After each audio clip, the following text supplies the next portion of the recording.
I think LaNorris Sellers showed us how dominant he could be as an athlete, how impactful he can be in a game, despite not needing to be overly dominant as a passer. And I say that believing that LaNorris Sellers is going to take a step forward this offseason, that I think that he is going to, once you add an ability for him to be a cleaner passer and a cleaner decision maker and to not hold on to the ball as long as he did. He was a redshirt freshman this past year.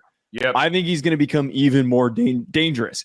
I will always talk about upside, and I will always lean towards upside. The fact that Sellers was able to win games for South Carolina and be a driving force for their success this past season, despite having inconsistencies as a passer, makes me really believe that he is going to be even more dominant this season. And now there's a big contingency there. Does he improve as a passer? Do we see more playmaking and dynamic playmaking outside of him using his legs? That is a bit of a big contingency. But we saw the flashes of what he could capably become in spurts. And to compare him to Garrett Nussmeier, because that's how this conversation is going to go, because you have him at number one, and I think most people would push to have him at number one.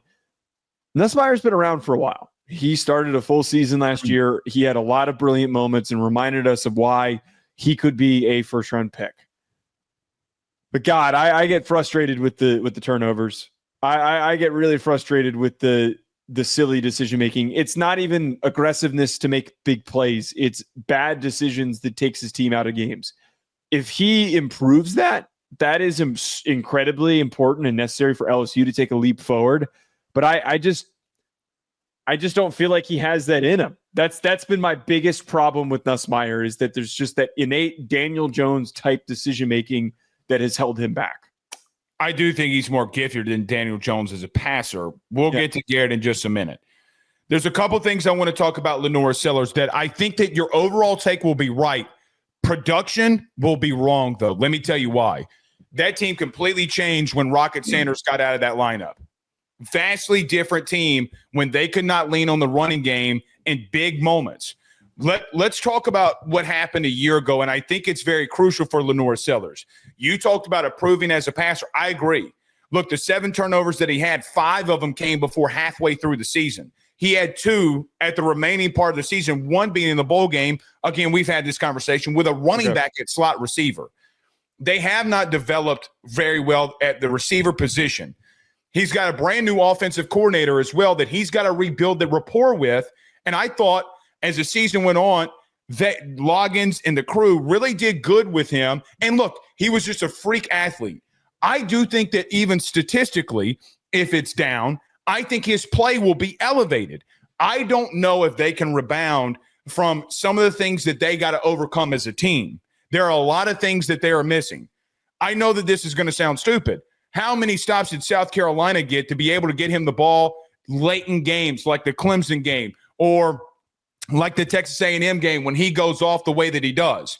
As an athlete, here's my humble opinion. He is the best athlete at quarterback in the SEC. There's not a remote there is a remote discussion that you can have. There are a lot of talented guys from an athleticism standpoint. Joe, he broke 7. I went back and looked at this. He broke 17 tackles in the Texas A&M game. 17. He broke 12 of them in the second half, 9 of them coming in the fourth quarter. 9. That is the kind of athlete that you're dealing with. I don't know what they look like at receiver. So, and that's not really on him, right? Like, that's not on him for me to say, hey, he doesn't have the weapon, so I'm going to put him down. There was one thing that where I could not put him above Garrett and why I couldn't put him above Arch at the current moment, health. He took a beating last year. He was out in the second half. He got hurt late in games, and he had to run the football. I don't think that he had the ability to pass in late games because he was taking a beating. They got to get him in critical situations and be able to run the football. That offensive line has got to be better. But, Joe, look at the beginning part of the season when he was completing 55% of his passes. At the end of the season, he ends with 65.6% completion percentage for 2,500 yards, 18-7.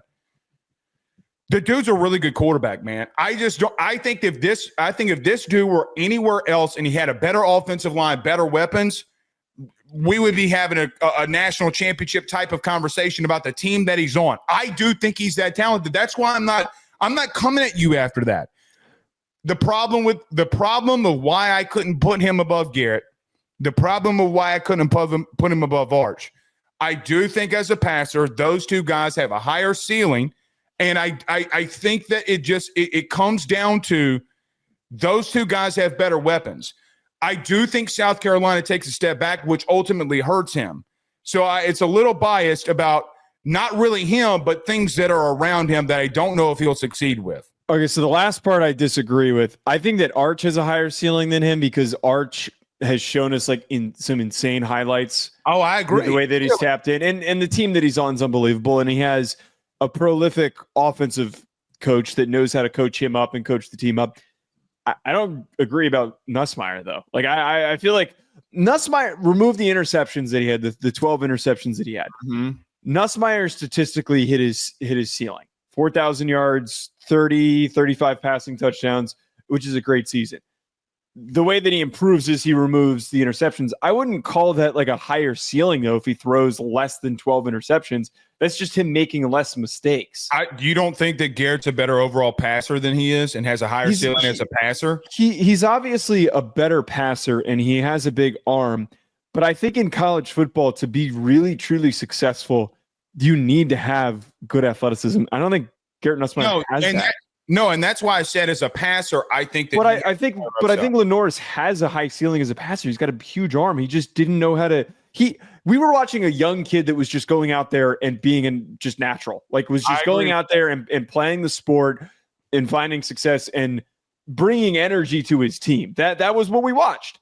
I think that is translatable. I just get super worried. I don't mean to cut you off. My final point. I just get super worried putting my eggs in the basket of a guy who is taking away from his team. I'm not saying that he is some anchor, and he has a capability to be a top 3 quarterback in the country, maybe even the best quarterback in the country this upcoming season. But the interceptions, every time that he made those mistakes, it was such a brutal detraction, and it held them back so much. Like the Alabama game is a good example. In fairness, I'm with you on that. But if you're going to talk about turnovers, we got to talk about the 15 that Sellers had. But the difference though is that there's no difference. There's no redshirt freshman, and Garrett Nussmeier has been around for much longer. They're both first-time starters. I'm with you.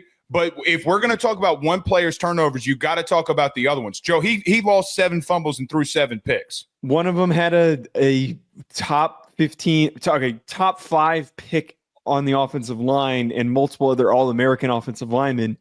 LaNorris Sellers' offensive line was awful. It was terrible.